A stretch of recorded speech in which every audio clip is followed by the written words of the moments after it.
First of all, I'd just like to say this is really cool. Look, can we just talk about something else, please? Since it's already quiet, I guess we might as well start the team meeting. In 5, 4, 3, 2. Greetings to you wherever you're listening or watching, and welcome to episode 4 of the Little Big Fantasy League podcast.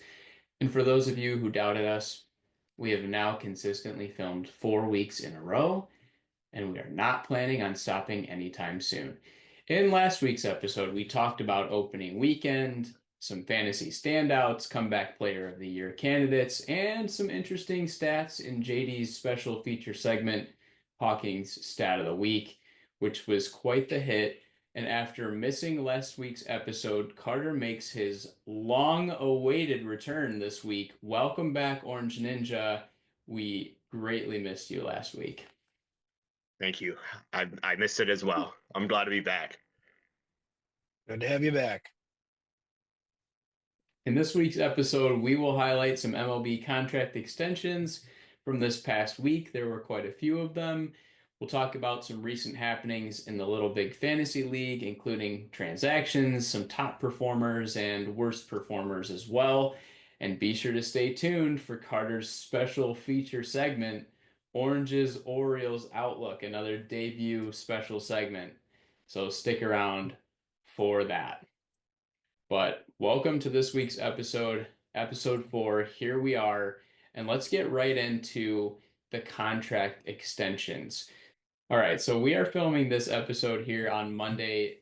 It is the 7th of April, and last Monday when we were filming, I don't know if it was just afterwards or during, but Garret Crochet signed quite the extension with the Boston Red Sox, $170 million for 6 years. And Garret Crochet converted to a starter in 2024. He was previously a relief pitcher for the Chicago White Sox. He went to the White Sox staff in the offseason before 2024 and basically asked to be a starter. That ended up working out really nice for him. He had a breakout season. This year he ends up with the Red Sox. And the stat that blows my mind the most, I thought he was a little bit older, but he's only 25 years old. Thoughts on this pretty monumental deal for the Red Sox, who haven't been spenders too much in recent history? Let's start with JD. Yeah, I mean, I think it's well deserved at this point. I mean, for the Red Sox, they're trying to lock up their ace, and he's proven himself up to this point. So, yeah, if I'm a Red Sox fan, I'm really excited. If I'm Joe Lanzini, I'm also excited because he's on his team. So, yeah, Garrett, he's got a good team around him too this year, like you said in our first episode as well. Picking him to be your Cy Young candidate. So, yeah, it's looking good. It seems like a decent contract. What was it, 6 years? So, Go. Yeah. I didn't, that was good bringing up his age, Leo. I didn't realize he was that young. I was thinking more like 27, 28. So yeah, that deal I think is fantastic for the Red Sox because of, how young he is and already proven that he's an ace. Yeah, I mean, looking at the deal, I think it's a win-win from both sides. For Boston, you lock up your ace for the next 6 years. For a Crochet, you're going to have a job at least through your age 31 season. I had been following Crochet when he was in the minors a little bit, mainly because he had a card in MLB The Show when I was playing it a lot. He had a prospect card, and it was one of the filthiest lefties in the game. So I started taking notice to him when he was in MLB The Show, and he sped his way through the organization, moved up quick, and he came out of the pen, I think, in his first year or maybe first 2 years. I can't remember if he was 2 years in the pen or just one, but him making that transition to starter was huge. Definitely great to see. And I mean, on that White Sox team, he was pretty much the only bright spot. So definitely good to see him now with a better team, and hopefully the Red Sox are going to compete. Yeah, without a doubt. And Garret Crochet was dealt to the Red Sox in the offseason. Looking up the trade details here right now, but you're looking at a guy that was a 4.1 WAR guy according to Baseball Reference last year. He had a 358 earned run average, and you look at the win-loss record, he was 6-12. Not great, but he's on the worst team in baseball history in Chicago. He makes the All-Star team, doesn't get any Cy Young votes, but you can definitely argue that I don't know if he was a Cy Young candidate last year, but probably at least should have finished in the top 10 to 15 pitchers just based on the ERA and the strikeout numbers alone. Couldn't agree more with that. Yeah. And that was pretty much a prospects trade looking at the details here. The Red Sox acquired, obviously, left-handed pitcher Garret Crochet, the White Sox getting catcher Kyle Teal, outfielder Braden Montgomery, infielder Chase Mydroth, and also there's no position listed here, Wilkman Gonzalez. So some of the Red Sox top prospects, not any huge names, nobody that was taken in our stash draft, for instance, but I think it's a nice deal for Boston. I mean, looking at a guy that's pretty young, he's a tall left-hander, 6'6". Left-handed starters are kind of a luxury to have, I feel like, in the league at this point. And is it a high risk, high reward kind of deal? I think it is, but I think because he's so young, I think this one really has the chance to pay off for the Red Sox. And as Carter mentioned, I mean, he's already kind of an established ace at this point just because of that one breakout season last year, and he kind of has to be that guy for the Red Sox this year. Yeah, he's the type of guy to anchor a rotation in a playoff run. So yeah. For sure. So moving on from Crochet, the next deal that was signed came just a couple days later on Wednesday. I really like this one. Might be my favorite deal. Jackson Merrill, 9 years, $135 million. He's 21 years old. He was second in NL Rookie of the Year voting in 2024, won a Silver Slugger, was ninth in MVP voting in the National League. Some argue that he could have taken Rookie of the Year from Paul Skeens, who obviously broke onto the scene and had a fantastic season for the Pirates last year. But I really like this deal for San Diego. I definitely agree. I think it's my favorite so far extension. Maybe tied for the next one we're going to talk about after Jackson, but a great young player, super talented in the outfield, has good defense, can hit for contact, can hit for power. Definitely a guy I'm excited to watch as he grows up. I mean, 9 years. He's 21 now. He'll be 30 when the deal's up. I mean, guys are still in their prime at 30, so who knows? He could end up staying with the Padres depending on how this deal goes. Could move to another team, later down the line, but definitely one of the best young guys to watch in baseball as we speak. Yeah. Yeah. I agree there, Joe. I think it was a really good deal with the amount of money they did and it's that perfect right at his age where he's at with the amount of time. I think it just all lines up perfectly. And for like a top 15 outfielder like that, yeah, I really like the deal as well. Yeah, he had a little wrinkle there in the press conference, taking a little dig at Soto and his contract, and that he wanted to be in San Diego. And I saw somewhere else too that like the Players Association, like I don't know if it was the Players Association, somebody like were like Yeah. they weren't happy that they didn't want him to take the contract because just of the way it was structured. And so it's interesting that he went for it anyway, and he's kind of, it's a lot of money to for a 21-year-old. Some of these young guys, it's like hard to say no to that, or you bet on yourself. But it sounds like he really wanted to be there, and that was kind of the main reason why he took it. So Yeah, and obviously a great season last year, as we talked about. But he's also off to a hot start this year, too. He's got 3 home runs, 10 RBIs. He's hitting 378. He's kind of an anchor in center field for San Diego as well. I mean, left-handed bat, throws left-handed as well, looks very smooth playing the outfield. And that's the type of player that you want to build your team around. Yeah. big time. Couldn't agree more. So let's now talk about another deal that went down on Wednesday. And I think this segues actually really nicely for Kristian Campbell, who got 8 years and $60 million from Boston. He's 22 years old. So this is Kristian Campbell's first year in the big leagues, like just made the team before the start of 2025. He's 1 year older than Jackson Merrill. So you look at these two deals here, pretty similar in years. Kristian Campbell making less than half of what Merrill will with $60 million. So could you make the argument that Kristian Campbell maybe should have given it a year and then tried to go for a longer extension like he signed, but possibly for a lot more money? What are everyone's thoughts there?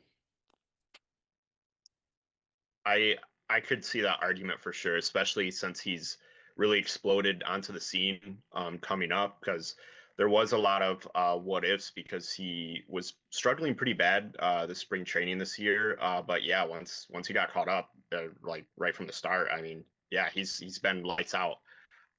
So seeing how good he's doing now, and if that performance tracks throughout the rest of the year, probably could have went for a lot more money than what they agreed upon. Yeah, if I'm the Red Sox, I'm pretty happy with this. It's kind of a bet that you're willing to take, especially on a young kid like this, and that's a good argument, Leo. I think that definitely could have been something that he could have explored more. Um, yeah, I don't know what his mindset was. I haven't really looked into like his reasoning, but yeah, if I'm the Red Sox, it's like you lock up two guys for the next 6 to 8 years, especially after you lost some of your big guys down the like Bogarts and Mookie because of the contracts that you signed previously. That's why I would be excited about it. Yeah, I think it's a win-win for both sides, honestly. I mean, yeah, did Kristian Campbell is there a chance he undersold himself for sure.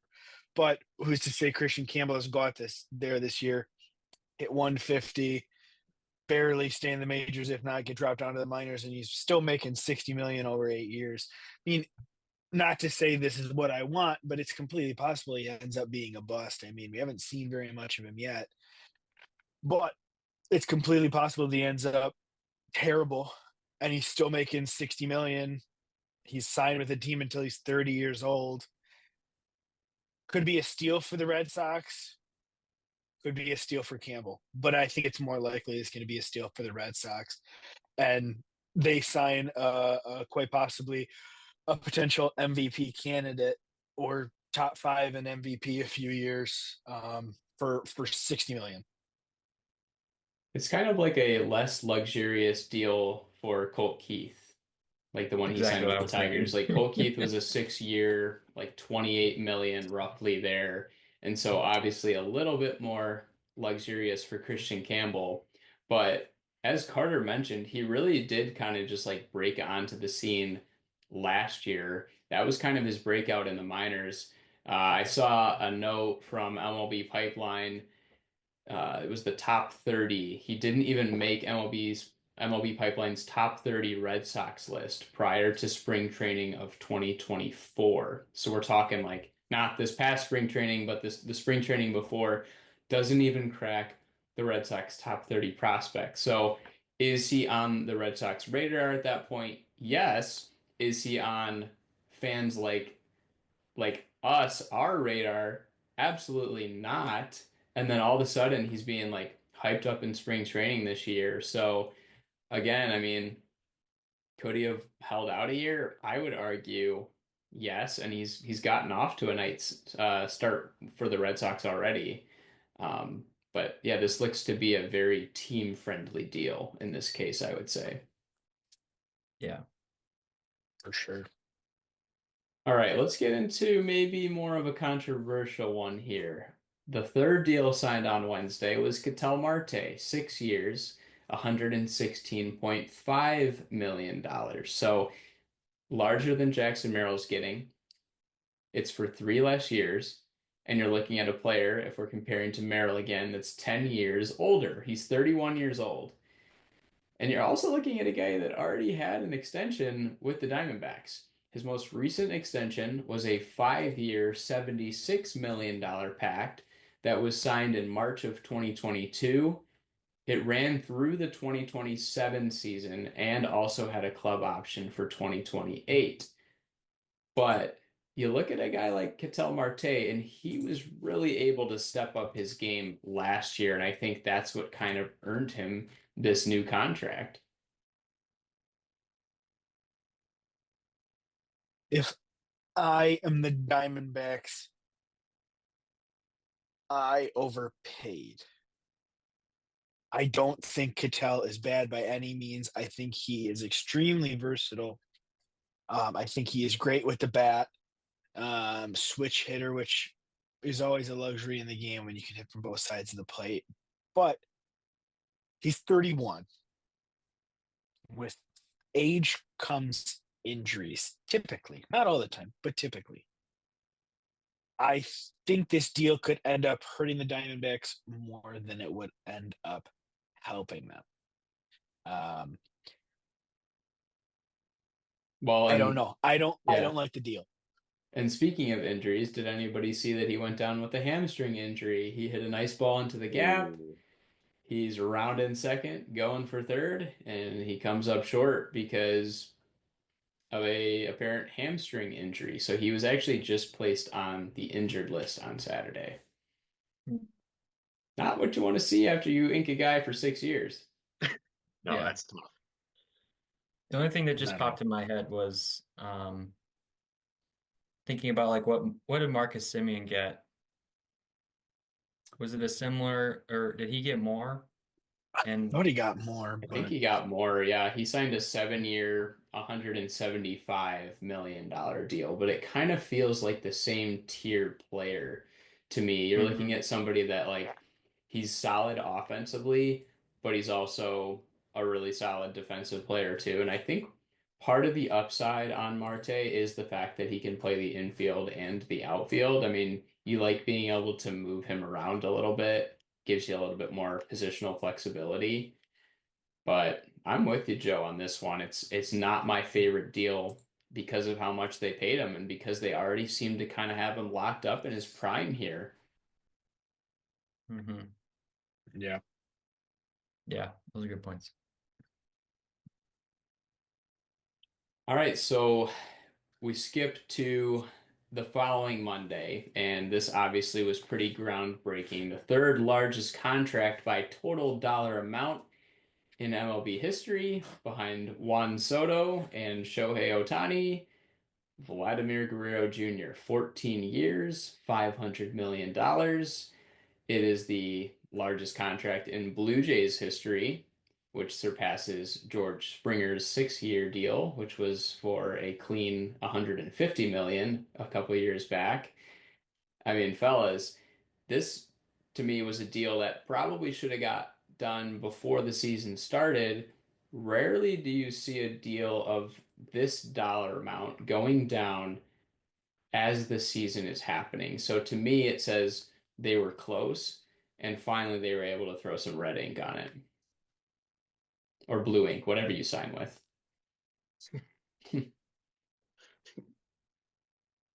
Yeah, I mean, I think it was only a matter of time before Vladdy inked his deal.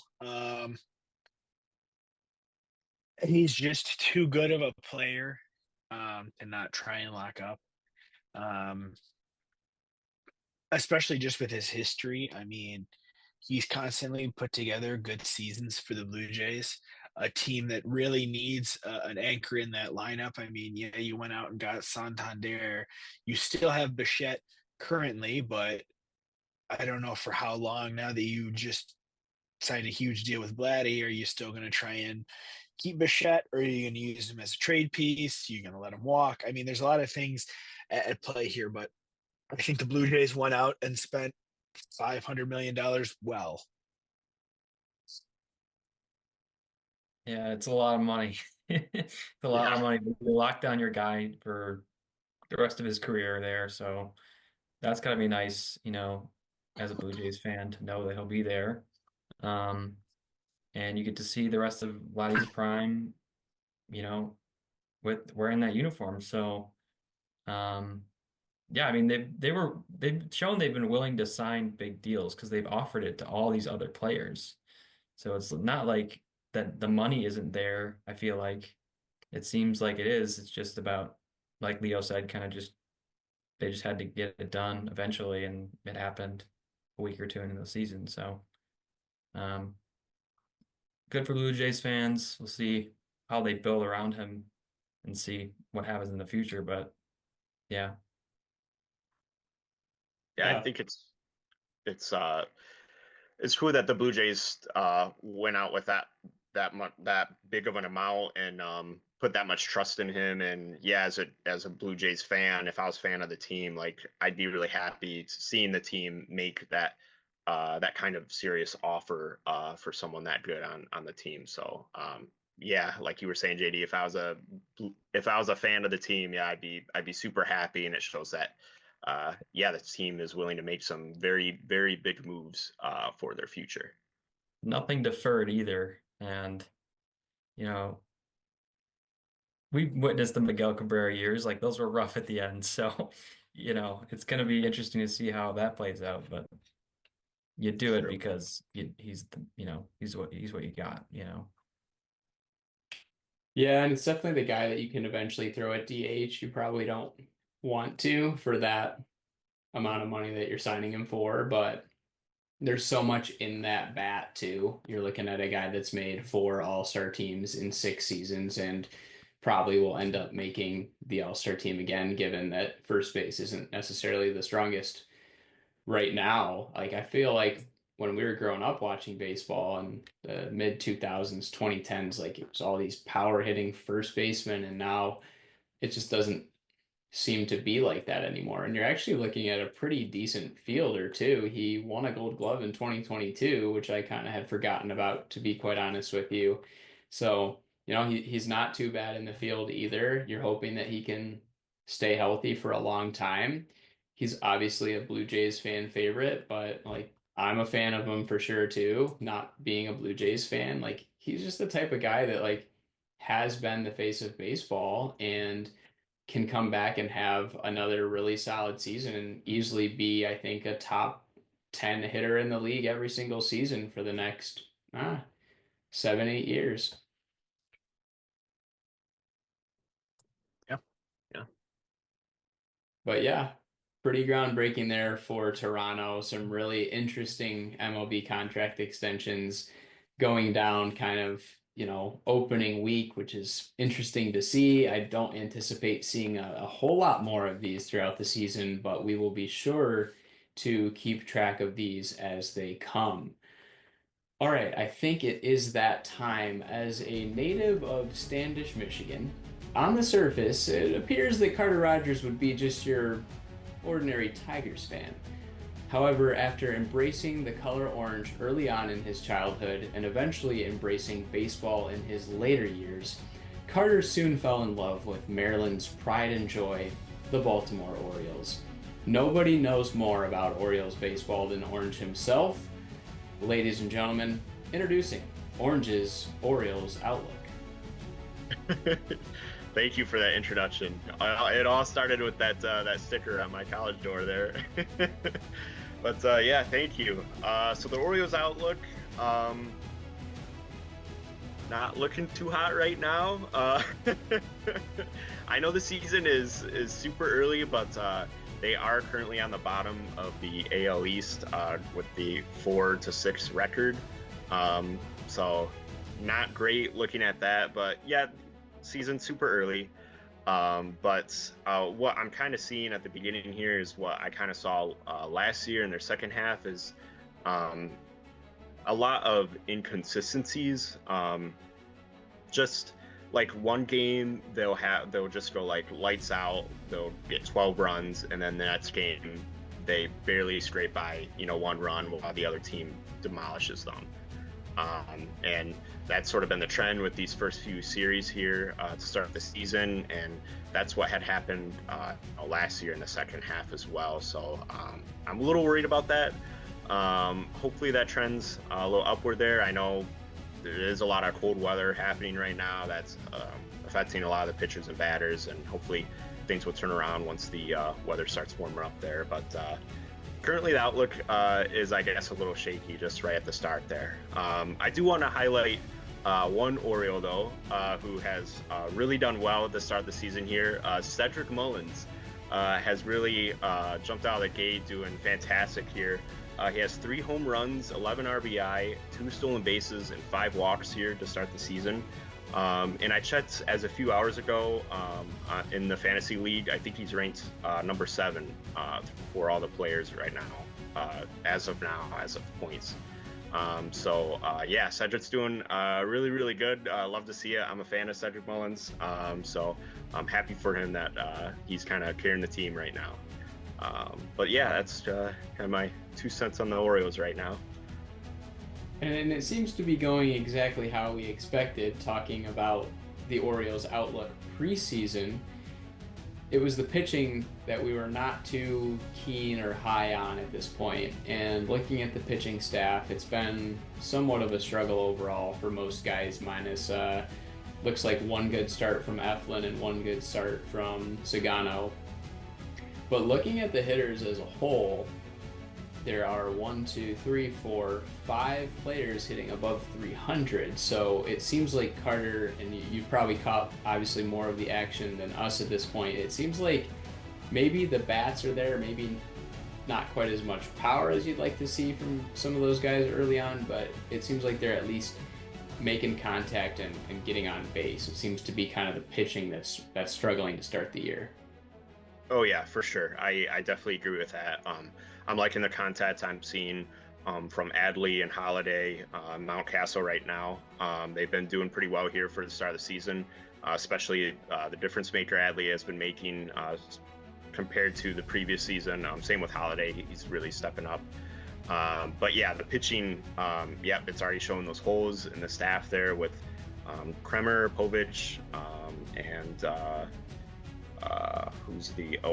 Morton. All the 3 of those pitchers have already kind of got shelled pretty bad with the start of the season here, and I'm expecting, that's probably going to continue here as the season goes on. So they really desperately, I think, really need to try to trade for pitchers or something. They really desperately need something, especially with Grayson down on the IL there. Who do you want as a pitcher, Carter? Oh man.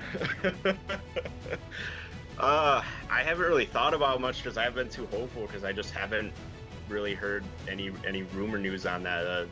The news has been sort of dry on that front, so haven't even really given it much thought yet. I mean, really anyone though. I would take anyone. Literally anyone. Yeah. I mean, look how good Chris Bassit's doing. I mean, go for him or something. I don't know. Yeah. Anyone at this point. What about Sandy? Now that he's on my team, that would be absolutely incredible. Yeah, have an Orioles pitcher on my team there. Yeah, I'd love Sandy if he went to the Orioles for sure. That would be amazing. Well, we appreciate the first ever segment of Orange's Orioles Outlook. Thank you, Carter. And before we let you go here, Carter, because I know that you're not going to be able to make the second half of the episode, I do want to throw it over to JD to introduce our official Jake Berger home run counter. JD, why don't you give us a quick update on Carter's 40 home run prediction for this season? Yeah, so it's early on, but hey, we're making strides. Jake's eating burgers 1 by 1 here, and we're hoping he can continue to eat and eat and eat all day long, all year long. Hopefully we can see him get to that big 40 number. I don't know. I'm wondering if Jake's going to hit more home runs or if the White Sox will win more games. I don't know, but we're going to see. And it's going to be fun to track. He's definitely going to be on my watch list more this season. So I appreciate the update there, JD. With that, Carter will be departing us after a couple minutes here, as he's getting up at 4 o'clock a.m. tomorrow to fly out to New Baltimore. I heard that he's going to take a look at the largest flagpole in the state of Michigan. But before you go here, Carter, any parting words? Well, I was just going off the Orioles outlook there, just hoping, looking at Eflin tonight. They're in Arizona, so hopefully with the warmer weather, I think they can secure the dub tonight. So, really hope that they get the win. Good thoughts there. And with that, we're going to go ahead and take our first commercial break, sponsored by Topps Bunt.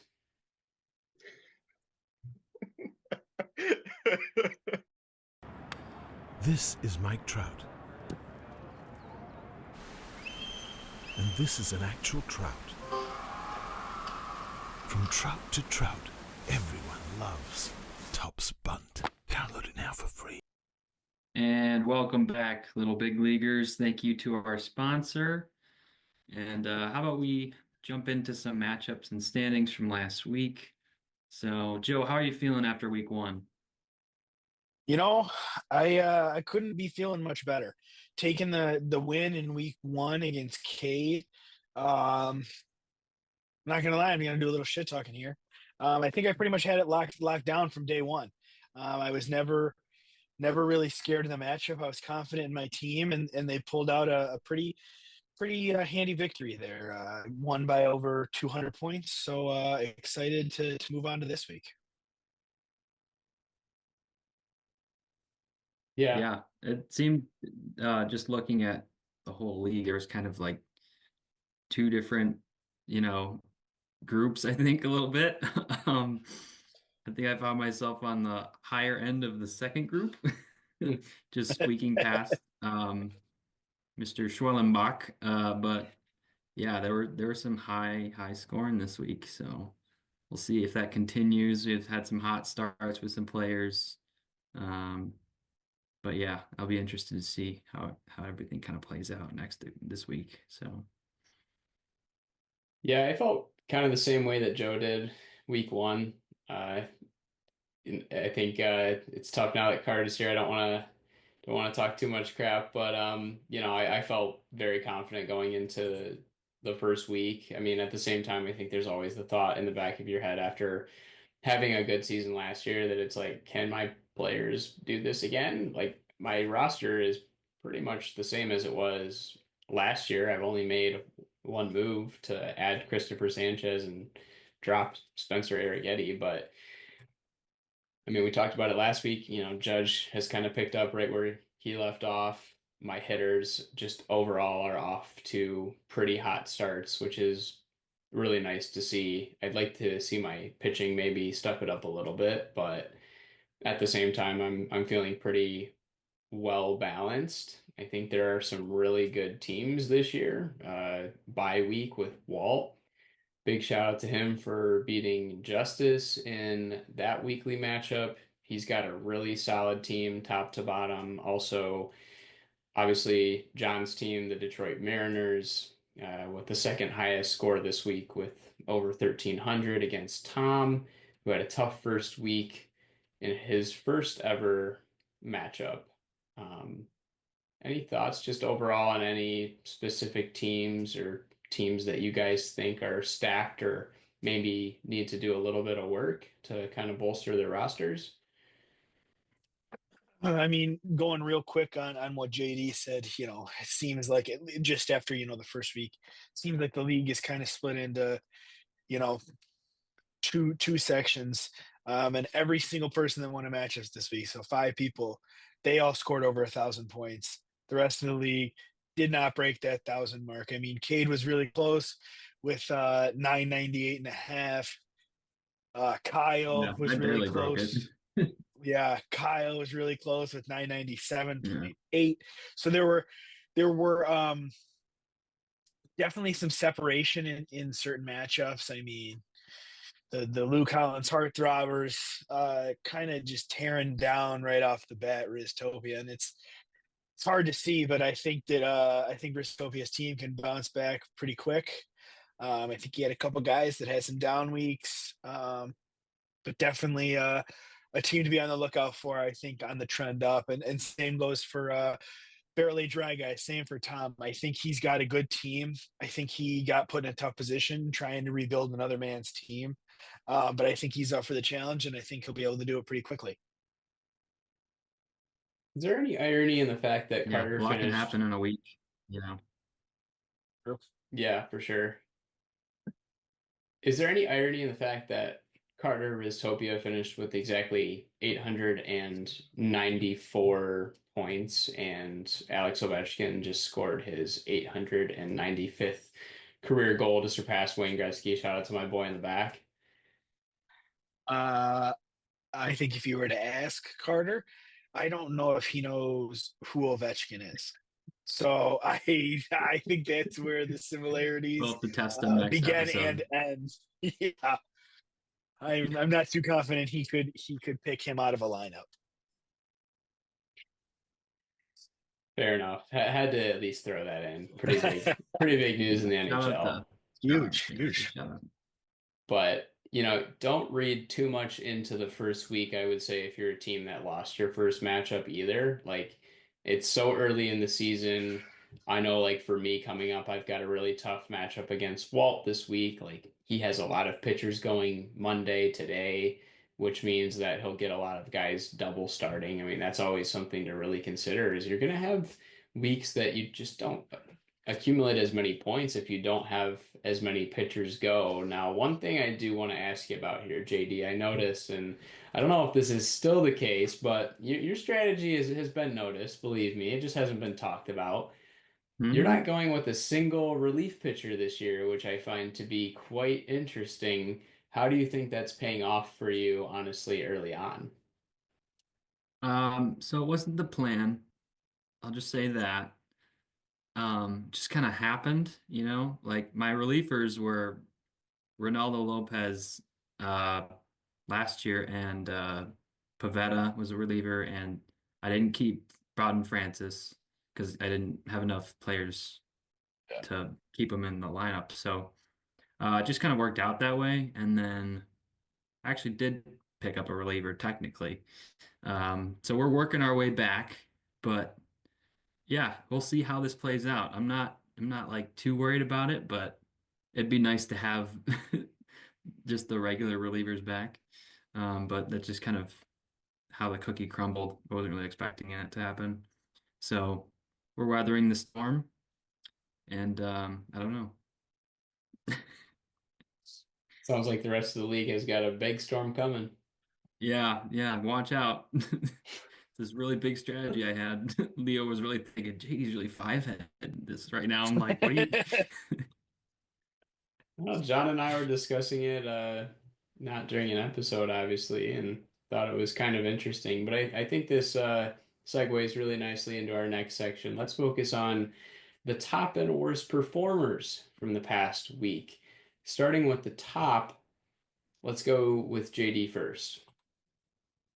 Yeah, I'll stick with my earlier pick from first episode with Kyle Tucker. He's been going off. He leads our league in points. He had 4 straight games with a home run. He has 5 total so far. So right now he's really fitting the mold of what the Cubs are looking for. And he's just been leader of that team. I think he won Player of the Week too. Him and Bregman won Player of the Week, I think I saw. So yeah, I'm sure he saw that Guerrero contract and is like, okay, here we go. He's looking to get paid too. So yeah, that's my pick. Yeah, that's a good point. The former Astros are off to quite hot starts. I know you mentioned Bregman too. I didn't realize that Wilyer Abreu of the Red Sox was also an Astro, or at least in the Astros organization at one point. He was an international pick. And so I saw a graphic showing some of the top hitters in the league right now. One of them is a current Astro and Jose Altuve, but Wilyer was on the list, obviously Tucker and Bregman too, but kind of interesting. I'll go with a different Texas team here. Nathan Eovaldi had a nice 9-inning complete game shutout the first of the season for pitcher this year. Gave up just 4 hits and 8 strikeouts against the Reds on Tuesday, and also sticking with the theme of the Detroit Mariners. John's team has a couple of really hot players to start the year here, and yeah, he finished second in the league last year. It was a really tight championship matchup between us last season, and he's definitely carried that momentum right over to this year. Yeah, I mean, I myself am not gonna, suck up to the commissioner by picking one of his players. I think his team is beatable, and I think I will be one of the ones to beat it. So I'm not worried at all whatsoever. But you know who I am worried about is Aaron Judge. The dude can absolutely tear the cover off the baseball. He already has 6 home runs on the year, 17 RBIs. Just an absolute monster at the plate. I mean, the Tigers were able to subdue him for the most part today. Casey Mize looked really good against him. He allowed an RBI single to him, but other than that, we kept his power down, so that was good to see. But Aaron Judge is going to be one of the biggest, if not the biggest, threat this year for opposing teams to go against. And what team is he on again? You said he's not on the commissioner's He hasn't team. been homer in 4 games now, so The thing is, he's not on. He's on one of the co-commissioners teams. He's on the Lou Collins Heartthrobbers, but not the Detroit Mariners, the very, very beatable team like I had previously mentioned. I can't wait to pull that clip of you that take there, Joe. That might be a pretty hot take there. You're saying my team's a don't know. beatable team? Not too hot. Am I but hearing that right? No. The Detroit Mariners. Okay, very I just wanted to No. clarify Okay. there. I just wanted to clarify. When do you play John? Is my question. I will have to do some research and look because I just focus on the week ahead of me. Okay, AJ Hinch. Good for you. I look at who I got this week. I don't try and look too far ahead because you look far ahead and you get distracted. I'll be looking ahead for that personally. Yeah, you will. All right, let's flip it over and talk about the worst performers. There's so many, I think, to choose from. JD, start us off again. Yeah. A week ago, I was talking up Merrill Kelly as comeback player of the year candidate, and he pooped the bed and gave up 9 runs to the Yanks in 3.3 2/3 innings. He scored a whopping negative 25.6 fantasy points. Can he come back from this? Who knows? This is even a bigger comeback story than what we started. So I feel like if he does come back, I think he should probably win that award. I don't know. Yeah, the walks are kind of killing him. Shout at out this to Merrill. point. Hopefully he gets back on track. But 7 walks in 9 innings. He's given up 3 home runs too. Maybe that age is getting the best of him. Yeah, very, very well could be. All right, my pick. Yeah, go ahead. Yep. I was just real quick to interject here. My matchup versus the Detroit Mariners is week 6. So look out for week 6, folks. Oh, we'll definitely be on the lookout. We'll be highlighting that matchup. Yeah, we need John on that episode afterwards. Yeah. It's Big rivals, Joe and John, in their personal lives as well. All right, my pick for worst player is Emmanuel Clase. So I'm going to dog on John a bit here. The Detroit Mariners are a hot topic, and I'm not referencing the Joe's favorite store, Hot Topic.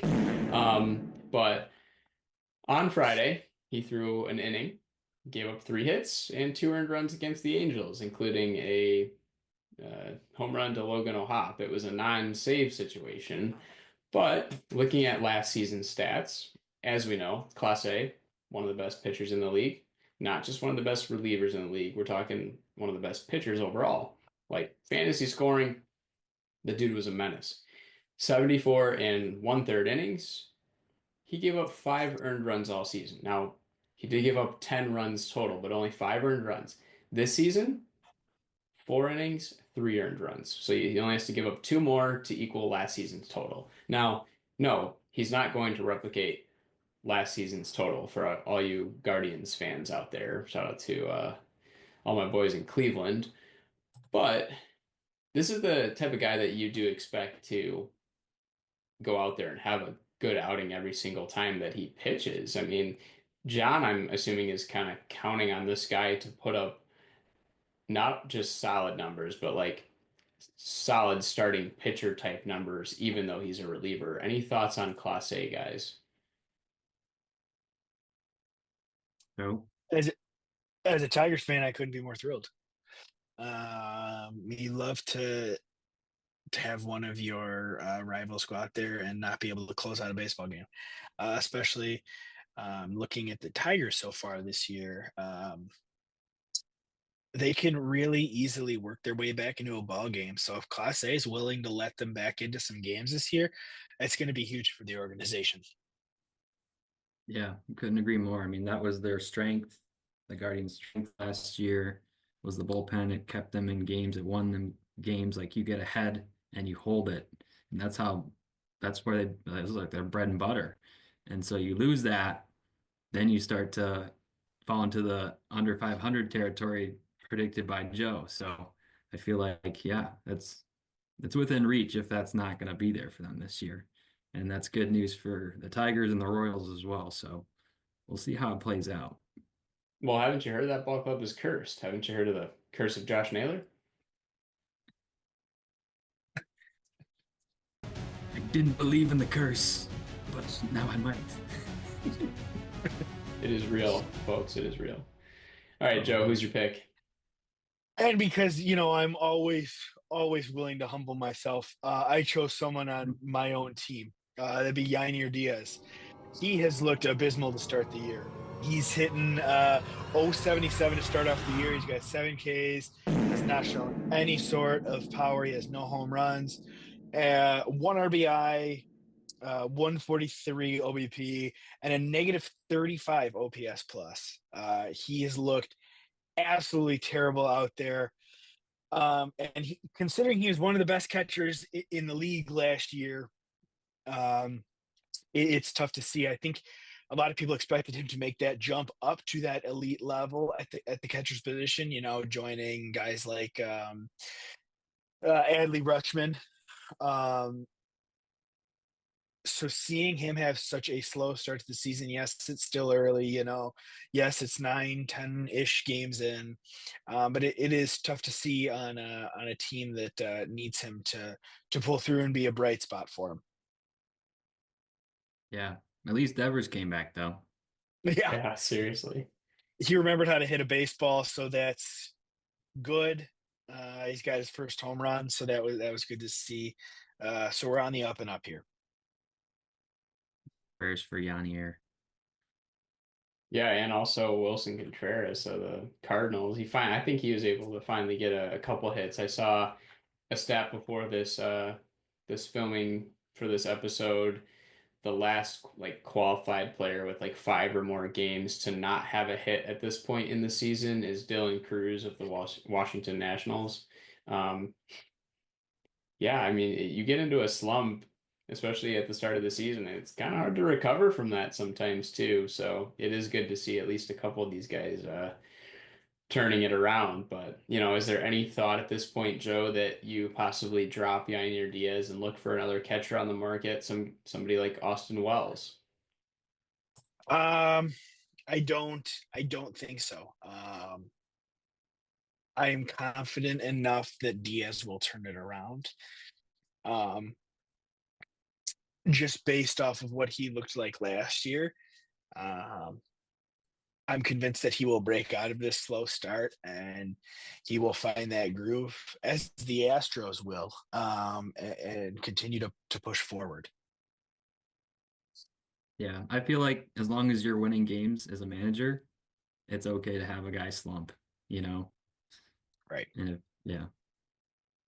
willing to Except wait. it's tough when it's a starting pitcher and you're getting negative points. Like the nice thing about our league That's is true. that strikeouts for hitters, as we mentioned last week, don't count against you. So it definitely like favors like the power hitters, guys like Kyle Schwarber that strike out a ton, Ali De La Cruz. But for pitchers, man, you have to be so careful with adding and dropping in our league. So and with the transactions limit too, which is 27 this year, like that's always in the back of your head of like, is this worth one of my transactions? Do I need to save these? So a lot of decisions to be made. To me, it's like, yeah, on a guy like Diaz, you can't hit the panic button too early. We're only a week in. Like, give him a little time, let him marinate a little bit, because I think that train in Houston might be tooting its horn a few times or two for some Yainier Diaz home runs. Needs a little For sure. Lenzini Italian marination. Exactly. And I think, I mean, look at what we did with Devers here. We discussed him last week, kind of dragged him through the mud.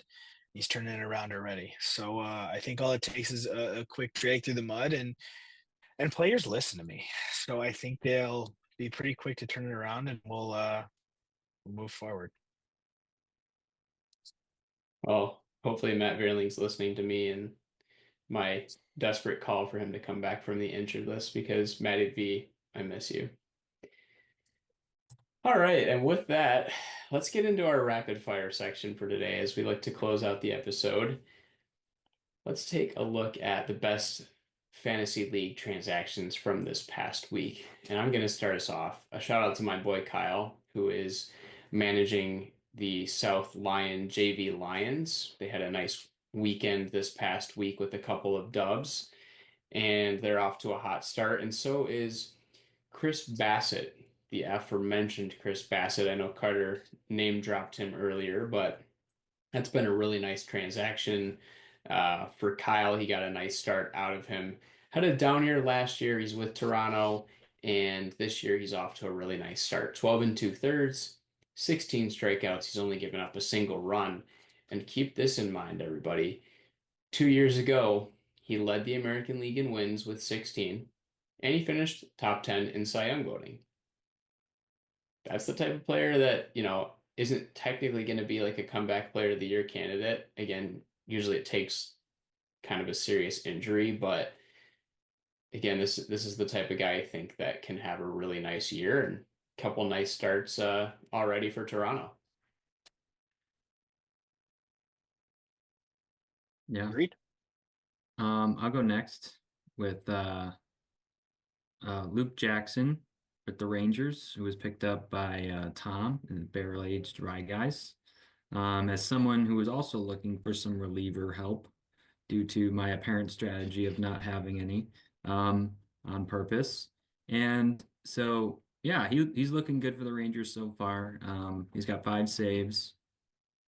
So, yeah, I mean, Rangers, that'd be great to have a guy that they can just slot in and go save some ball games, especially as they're going to be competing down the stretch for a World Series. Ideally, that's what's on their minds. So if you have a guy that can stay consistent like that, and for Tom, if you can get some good saves out of him too, it's a good start. So we'll see how he pans out the rest of the season.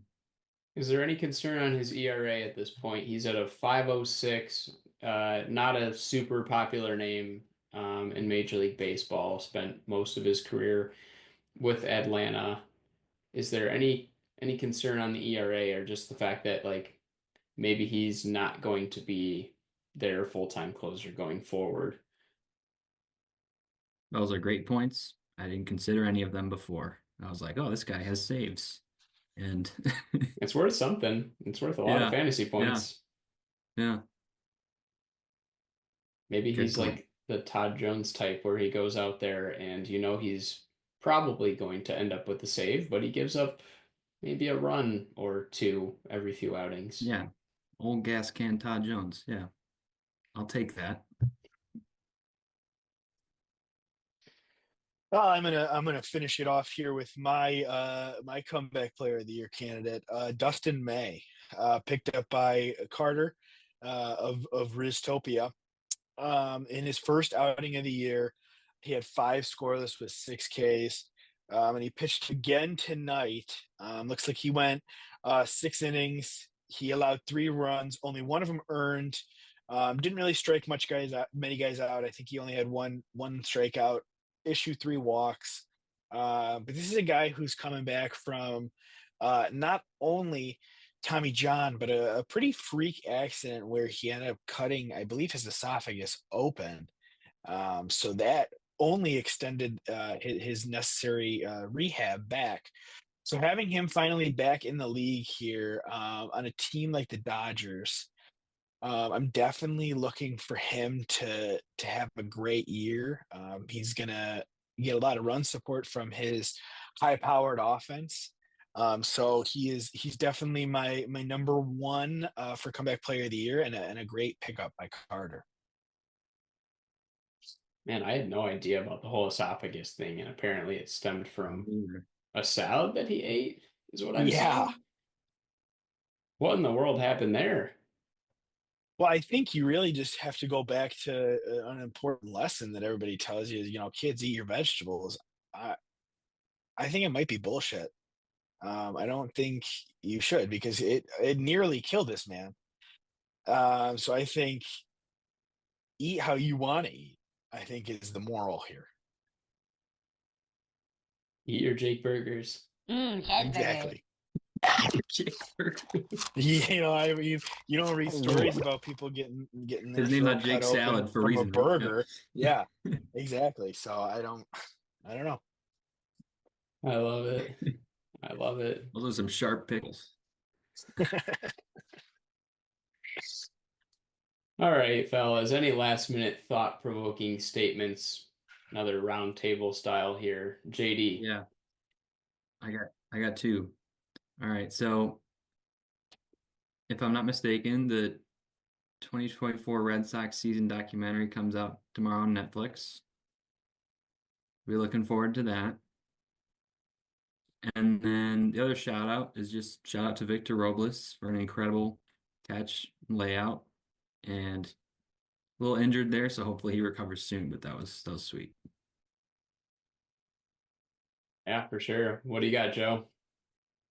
Mine, not necessarily a thought-provoking statement so much as kind of something that's a crazy coincidence. I read yesterday that the Rockies organization had 3 walk-offs happen within their organization. So their Triple-A team walked it off, their Double-A team walked it off, and their Single-A team walked it off yesterday, all on the same night. 3 walk-offs from the Rockies. Kind of cool to see. Definitely something you don't see too often. That is pretty cool. That is very That's cool. cool. I will give a shout out to 5 walk-off wins for MLB teams on Sunday. On that note, is the most since July 8th of 2022. One of those walk-offs, shout out to Wilmer Flores, who gave the San Francisco Giants a 7-game winning streak, perhaps the hottest team in baseball right now. But I'd also like to shout out the Tigers hitting coaches, George Lombard, Keith Beauregard. George Lombard's the bench coach, but we'll shout him out anyway. Keith Beauregard, Michael Berdar, and Lance Zawadski, something like that. We'll figure that out at some point. But shout out to the Tigers hitting coaches, because the Tigers have really had nice approaches up at the plate. They are amongst the top in OPS right now. They are hitting the ball into the gaps. They're hitting home runs. They're drawing walks. They're seeing a lot of pitches per at bat, which I think is really key for the Tigers right now. They were able to get to Carlos Rodon today, which was great to see, despite him finishing with quite a few strikeouts on his ledger. I really like what the Tigers have done from an offensive standpoint. So shout out to the hometown squad. Yeah, I definitely think it's nice to see Tigers working deep into the count. That's always going to be a productive at bat, no matter what the outcome is. If you're working to a 3-2 count, most of your at bats, I mean, that's at minimum 6 pitches a batter or a pitcher has to throw to get you out. So if you did it 3 times in 1 inning, it's already 18 pitches. So huge to see from the Tigers hitters, patience, being able to draw those walks, and even willing, to take a strikeout if it means you're willing to work an at bat. So that's good to see early on in the season. Without a doubt. Alrighty, well, that's going to do it for this week's episode. Be sure to tune in next week, I should say, for next week's episode, and feel free to drop a comment if you'd like to be featured as a special guest in next week's episode. We've only had one so far, so looking for that second special guest. And plus, be on the lookout next week for the first round of Joe's Red Hot Takes. Heard that's going to be quite the feature segment. But in the meantime, we'd like to thank you for tuning in to this week's episode, and never stop chasing your little big league dreams.